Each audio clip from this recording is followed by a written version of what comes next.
Once again, let me say how nice it is to see you all here for this special service honoring His Eminence Cardinal Reardon.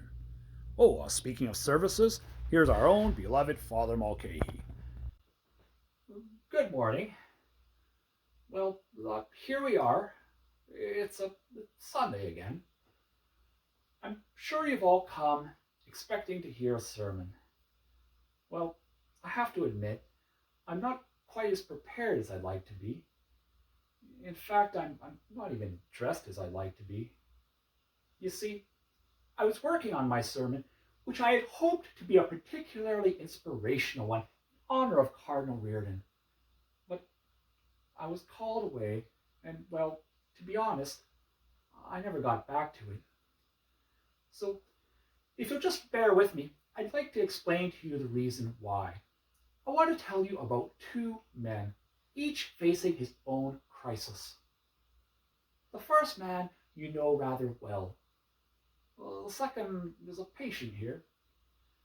Well, the first man thought he was facing a crisis, but what he was really doing was trying to impress someone. He was looking for recognition, encouragement, a pat on the back.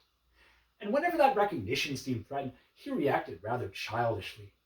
He blamed everyone for his problems but himself because he was thinking only of himself.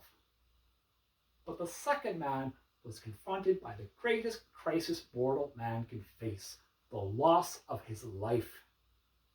I think you'll agree that the second man had every right to be selfish, but instead he chose to think not of himself, but of a brother.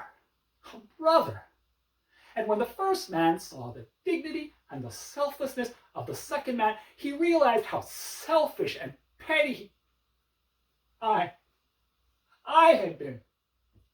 It made me see something more clearly than I'd ever seen it before. God didn't put us here for that pat on the back. He created us so he could be here himself, so that he could exist in the lives of those he created in his image. Well, I know you didn't come here to listen to me. It gives me great pleasure to introduce His Eminence, Cardinal Reardon. If I do say so, Father, you're a tough act to follow.